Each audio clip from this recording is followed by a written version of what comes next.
നമസ്കാരം. റാഫ്റ്റോ ക്രിക്കറ്റിലേക്ക് എവർക്കും സ്വാഗതം. ഇന്ത്യയും ശ്രീലങ്കയും തമ്മിലുള്ള 2 മത്സരങ്ങളുടെ ടെസ്റ്റ് പരമ്പര നാളെ ആരംഭിക്കുകയാണല്ലോ. നാളെ ഗൗളിലാണ് ആദ്യ ടെസ്റ്റ് ആരംഭിക്കുന്നത്. ഗലയിലെ പിച്ചിൻ്റെ ഒരു സ്വഭാവം ഇപ്പോൾ വിലയിരുത്തിയിട്ട് പറയപ്പെടുന്നത് അതൊരു വലിയ ഒരു ടേണറല്ല എന്നുള്ളതാണ്. അപ്പം സെലക്ഷൻ കൺഫ്യൂഷൻസ് ഉണ്ട്.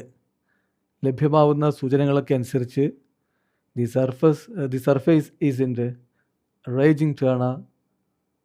അതുപോലെ തന്നെ batting likely to dominate first 2 days. അപ്പോൾ അതുകൊണ്ട് തന്നെ ടോസ് കിട്ടുന്ന ടീം 2 ദിവസം അങ്ങ് ബാറ്റ് ചെയ്യാൻ മാക്സിമം ശ്രമിക്കും. ടോസ് കിട്ടുക എന്നുള്ളത് ഇമ്പോർട്ടൻ്റ് ആകാൻ പോവുകയാണ്. അതോടൊപ്പം തന്നെ പല ക്രിക്കറ്റിംഗ് എക്സ്പേർട്സും പറയുന്നത് ഒറ്റ ഇന്നിങ്സ് ബിഗ് സ്കോർ അടിക്കുക ആദ്യത്തെ 1-2 ദിവസം, ബാക്കി സമയം കൊണ്ട് എതിർ ടീമിനെ 2 തവണ പുറത്താക്കാൻ തോക്കുക. അങ്ങനെ മാത്രമേ ഈ ടെസ്റ്റ് വിജയിക്കാനുള്ള സാധ്യതകളുള്ളൂ എന്നാണ് വിലയിരുത്തപ്പെടുന്നത്. അപ്പോൾ ടോസ് വളരെ ഇമ്പോർട്ടൻ്റ് ആണ്. ഇപ്പോൾ പിച്ചിൻ്റെ സ്വഭാവം ഇതായതുകൊണ്ട് തന്നെ ഇന്ത്യൻ ടീമിനെ സംബന്ധിച്ചിടത്തോളം ഒരു കൺഫ്യൂഷൻ അവിടെ നിലനിൽക്കുന്നുണ്ട്. അതായത് 3 സ്പിന്നർമാരെ ഇറക്കണോ 3 പേസർമാരെ ഇറക്കണോ എന്നുള്ളത്. ഈ 3 സ്പിന്നർമാർ എന്ന് പറയുമ്പോൾ അതുകൊണ്ട് പ്രത്യേകിച്ച് ആ പിച്ചിൽ വലിയ ടേണറൊന്നും അല്ലാത്തതുകൊണ്ട് എന്ത് ഗുണം എന്നുള്ള ചോദ്യം ഉണ്ടാവാം. ബട്ട് ഇമ്പോർട്ടൻ്റ് ആയിട്ടുള്ള കാര്യം ബാറ്റിംഗ് ഡെപ്ത് വളരെ ഇമ്പോർട്ടൻ്റ് ആണ്. നമ്പർ 8 ബാറ്റ് ചെയ്യാൻ കപ്പാസിറ്റി ഉള്ള ഒരാളെ ഇറക്കുക എന്നുള്ളത് തന്നെയാണ് ഇവിടുത്തെ പ്രധാനപ്പെട്ടൊരു കാര്യം. അപ്പം അതുകൊണ്ട് തന്നെ ചില സെലക്ഷൻ കൺഫ്യൂഷൻസ് ഒക്കെ നിലനിൽക്കുന്ന ഒരു സാഹചര്യത്തിലാണ് നാളെ കളിക്കാൻ ഇറങ്ങേണ്ടത്. ഇന്നലെ മോണി മോർക്കൽ മാധ്യമങ്ങളെ കണ്ടിരുന്നു. അദ്ദേഹം മാധ്യമങ്ങളോട് പിച്ചിൻ്റെ സ്വഭാവമൊക്കെ പറഞ്ഞത് കളി പുരോഗമിക്കും തോറും പിച്ച് ചിലപ്പം something will start to happen എന്നാണ് അദ്ദേഹം പറഞ്ഞത്.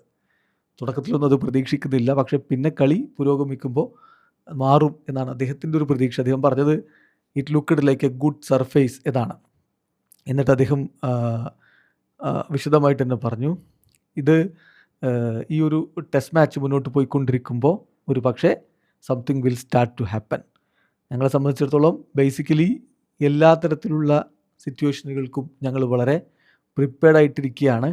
അതുപോലെ തന്നെ ഞങ്ങളെ സംബന്ധിച്ചിടത്തോളം ഇതൊരു മെൻ്റൽ ചലഞ്ചായിട്ടാണ് കൂടുതലായിട്ട് കാണുന്നത്. Facing these conditions, batting time, bowling those spells and gathering the ball in the right area, ഇതൊക്കെ വളരെ ഇമ്പോർട്ടൻ്റ് ആണ് എന്നാണ് ഇന്നലെ മീഡിയ ഇൻട്രാക്ഷനിൽ നമ്മുടെ ബൗളിംഗ് കോച്ച് മോണി മോർക്കൽ സംസാരിച്ചത്.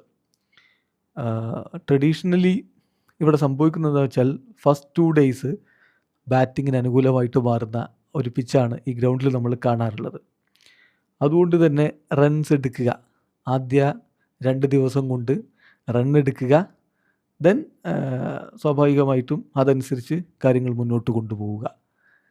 അപ്പം ഇവിടെയുള്ളൊരു ചോദ്യം, നമുക്ക് 3 സ്പിന്നർമാരെ കളിപ്പിക്കണോ 3 പേസർമാരെ കളിപ്പിക്കണോ?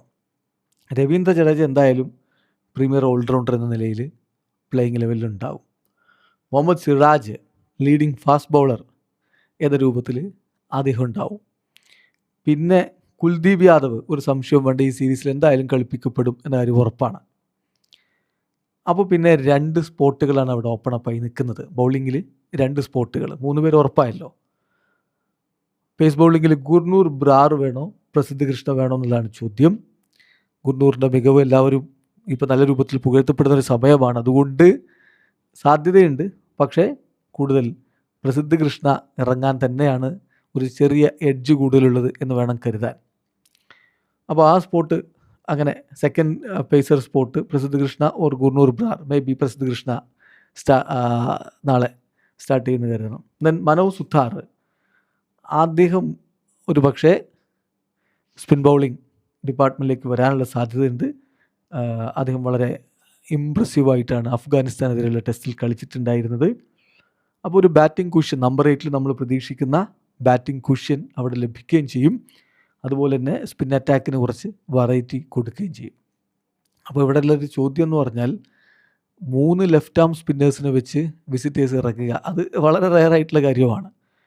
പക്ഷേ ഈ 3 പേരും 3 വ്യത്യസ്തമായിട്ടുള്ള തരത്തിൽ പന്തെറിയുന്നവരാണല്ലോ. കുൽദീപിനെ പോലെയല്ല ജഡേജ, സുതാറും വെറൈറ്റി കൊണ്ടുവരുന്ന ആളാണ്. അപ്പോൾ ഇന്നലെ മോണി മോർക്കൽ പറഞ്ഞത് ഞാനിതൊരു മാസീവ് കൺസേൺ ആയിട്ട് എടുക്കുന്നില്ല എന്നുള്ളതാണ്. അദ്ദേഹം പറഞ്ഞത് കുൽദീപ് ഒരു അറ്റാക്കിംഗ് ബൗളറാണ്. ജഡു അദ്ദേഹത്തിൻ്റെ എക്സ്പീരിയൻസും ക്ലാസും വെച്ച് തീർച്ചയായിട്ടും നമുക്ക് അദ്ദേഹത്തെ ഒഴിവാക്കാൻ പറ്റില്ല. അതുപോലെ തന്നെ ഇവരൊക്കെ വ്യത്യസ്തരായിട്ടുള്ള ബൗളർമാരാണ്. അപ്പോൾ ലെഫ്റ്റ് ആം സ്പിന്നേഴ്സാണ്. They are left arm spinners. പക്ഷേ അവർ ബോൾ കൊണ്ട് സ്ലൈറ്റ്ലി മോർ ആക്യുറേറ്റ് ആയിട്ട് കാര്യങ്ങൾ ചെയ്യുന്നു. ഇതൊരു മാസീവ് കൺസേൺ ആയിട്ട് ഞാൻ കരുതുന്നില്ല. ഇവരെല്ലാം ലെഫ്റ്റ് ആം സ്പിന്നേഴ്സ് ആണല്ലോ എന്നുള്ളത്. ശുഭൻ എങ്ങനെ അവരെ ഉപയോഗപ്പെടുത്തുന്നു, ഏത് സമയത്ത് ഉപയോഗപ്പെടുത്തുന്നു എന്നുള്ളതാണ് ക്രൂഷ്യലായിട്ട് ഇവിടെ ബാധിക്കാൻ പോകുന്ന കാര്യം.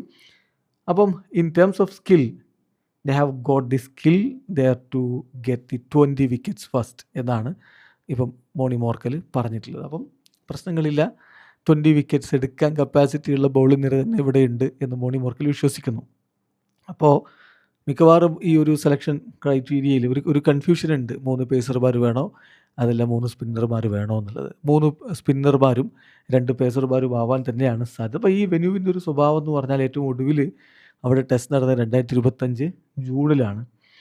അന്ന് നമ്മൾ കണ്ടത് ആ മത്സരത്തിൽ 450 പ്ലസ് ടോട്ടൽസാണ്. 4 സെഞ്ചുറികളും പിറന്നു, കൂടാതെ 4 അർദ്ധ സെഞ്ചുറികളും അന്ന് പിറക്കുകയും ചെയ്തു. അതുപോലെ തന്നെ അവരുടെ അന്നത്തെ ലീഡിങ് സ്പിന്നറായിട്ടുള്ള പ്രഭാത് ജയസൂര്യയ്ക്ക് വിക്കറ്റൊന്നും കിട്ടാതെ പോകുന്നൊരവസ്ഥ. ബംഗ്ലാദേശിനെതിരെയായിരുന്നു ആ ഒരു ടെസ്റ്റ് നടന്നത്.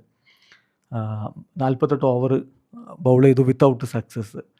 അപ്പോൾ അതിൽ തന്നെ കാര്യങ്ങൾ വളരെ കൃത്യമാണ്. ഇത് ഏത് രൂപത്തിലാണ് ഈ ഒരു പിച്ച് പെരുമാറാൻ പോകുന്നത് എന്നുള്ളത്. എന്തായാലും ഇന്ന് കൂടുതൽ വിവരങ്ങൾ ടീമുമായി ബന്ധപ്പെട്ട് പുറത്തു വരുമെന്ന് തന്നെ കരുതാം. നമുക്ക് ഈ ടെസ്റ്റ് വിജയിക്കുക, ഈ 2 ടെസ്റ്റുകൾ വിജയിക്കുക എന്നുള്ളത് പരമപ്രധാനമാണ്, വളരെ ക്രൂഷ്യലാണ്. നിങ്ങൾക്കറിയാലോ, WTCയിൽ നമ്മൾ അത്ര നല്ല ഒരു രൂപത്തിലല്ല നിൽക്കുന്നത്. ഏറ്റവും ഒടുവിൽ നമ്മൾ WTC ടെസ്റ്റുകൾ കളിച്ചപ്പോൾ അത് കഴിഞ്ഞ് നവംബറിലാണ്. അന്ന് സൗത്ത് ആഫ്രിക്കയോട് നമ്മൾ പരാജയപ്പെടുകയാണ് ചെയ്തു, ഹോം സീരീസ് പരാജയപ്പെടുകയാണ് ചെയ്തു. അപ്പോൾ ഇനിയുള്ള ടെസ്റ്റുകളൊക്കെ വിജയിക്കേണ്ട ഒരു സ്ഥിതിവിശേഷം, 9 ടെസ്റ്റുകൾ ബാക്കിയുള്ളതിൽ 8ഉം വിജയിക്കേണ്ട ഒരു സ്ഥിതിവിശേഷത്തിലാണ് നമ്മളുള്ളത്. അപ്പോൾ ഇനിയൊരു സമനില അല്ലെങ്കിൽ കളി തോൽക്കുക, ഈ ഒരു അവസ്ഥ ഉണ്ടാവാതിരിക്കണം. ടോസ് വളരെ നിർണായകമാണ്.